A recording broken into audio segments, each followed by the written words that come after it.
starting to think about it too much, right? Sit up tall, bring your shoulders back, really, really confident. That's it, way stronger. That's it, good, eyes strong right through. Using art as a tool for self-discovery, artist, educator, and internationally published advertising photographer Rob Goldman is using his skills to offer an effective solution to the teen drug epidemic on Long Island. 4 years ago, I wrote a manifesto for myself that I was going to create a large-scale project that combined and blurred the lines between art, education, and social action. When I realized that people were shutting down the conversation about drugs in their communities out of embarrassment and out of sinking real estate prices and all things that should not deter conversations, but are deterring conversations, I realized that there had to be a way to open up a public dialogue about our kids and about the issues that kids are facing today. I thought about my history as an advertising photographer and my ability to make people take action when they otherwise would not take action. And I thought, what if I took that skill that I honed over 20 years, and what if I applied that skill to bringing social change as the product, to really invoking a conversation as the product? And I took everything that I knew about marketing and advertising and persuasion, and I rolled it into what is now known as the I Matter Project. For kids to be able to feel the sense of pride, to put their image out into the public with a statement that says what is extraordinary about them, why do they matter, and that if we put the same message out there over and over and over again, we can actually shift the consciousness of the public. Kids work in a workshop setting, and they're paired off together, ideally with a good friend, and they are given a series of interview questions to ask one another. A typical question in the interview would be, who brings you the most joy in your life?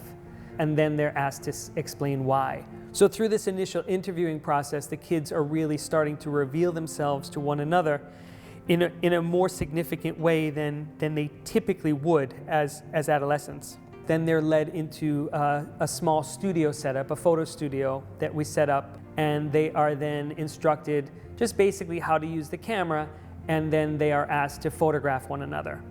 And the idea is that this initial process of the interviewing opens them up to be more vulnerable and more accessible, so that when they step in front of the camera, they've sort of already been pried open a little bit and will reveal themselves that much more honestly.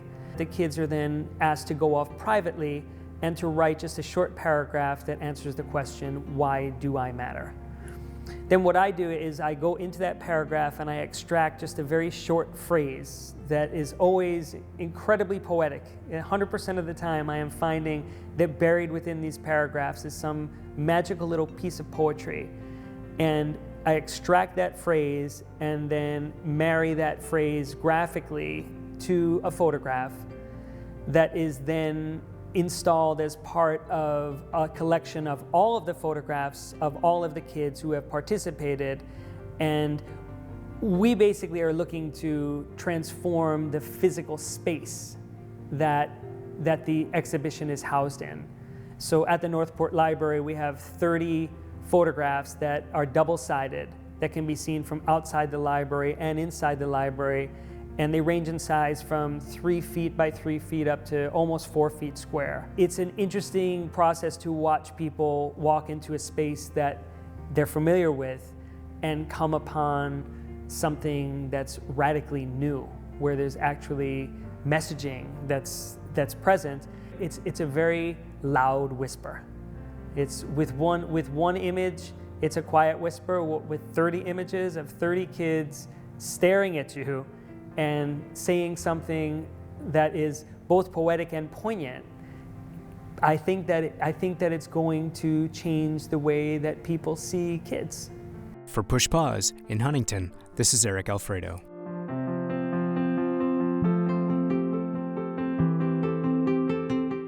I was on a roll, I had a job, you know, everything played sports, everything was normal. Long Island is facing a historic addiction crisis. I've been in public health for 25 years and I've never seen it this bad. We see kids from middle class, upper class. We see kids that had straight A's. We see kids that were planning to go to college that no longer are. We're seeing it much more in Long Island. It's much more hard hit in Long Island. It's happening. Kids are overdosing at much greater numbers than kids in the 5 boroughs. To help bring attention to this problem facing teens on Long Island, artist, educator, and photographer Rob Goldman created the Just Like Me project. I came up with an idea that there would be a way for a young person who was in the throes of those early decision-making, life-altering decisions of adolescence, that they could come face-to-face with a recovering addict and really feel a sense of a connection to somebody who they could look at as a peer. And the concept behind Just Like Me and the name is that so often the people who wind up going down the road of addiction and who wind up destroying their lives and their families' lives are people who are just fine. They're just like me. They're just like you. They're just another kid. There's nothing extraordinary about them. I came up with an idea to create an audio-visual installation. It's a soundproof booth where a student is asked to enter into this booth alone and to come as close to face-to-face with a recovering addict as we could possibly pull off. A young lady named Bridget volunteered to be interviewed, and I photographed her while she was pregnant. I met Bridget when she was 8 months pregnant. She was in rehab at the time, and she agreed to come on board and help to get the word out to these kids in the most intimate way that we could think of. The outside of the booth is a replica of a dilapidated building. It is scary, and it's meant to be scary. And once they go inside the booth and they shut the door, they are surrounded by graffiti, and facing them is a photograph of a beautiful woman who's photographed in a way that she's very enticing to look at. And the photograph, instead of being printed on paper, is actually printed on a mirror. And so wherever there are light spots in the photograph, rather than there being white paper there is actually a mirror that is the background. So as the person in the booth is looking at Bridget, they're also simultaneously looking at themselves. And for about 5 minutes in this isolated chamber, they are basically forced to listen to a story of someone who, from the age of 13 to 20, lived in the world of addiction, and through even in her pregnancy, continued to use.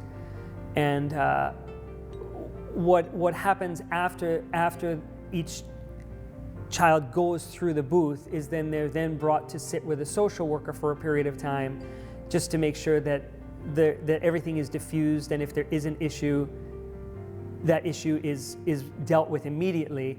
And then the follow-up to that is that groups of kids are working together, are meeting together with a counselor and with myself to really and truly be able to ask the questions that they need to ask. When they exit the booth, they're handed a card that says, if you could ask the girl in the booth one question, what would that question be? And they very freely write the answer to that question.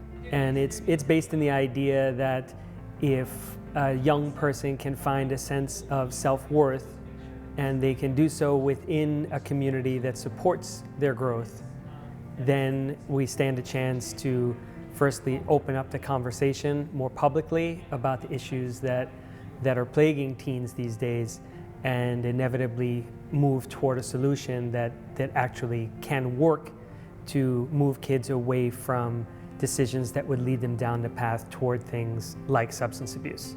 For Push Pause in Huntington, this is Eric Alfredo.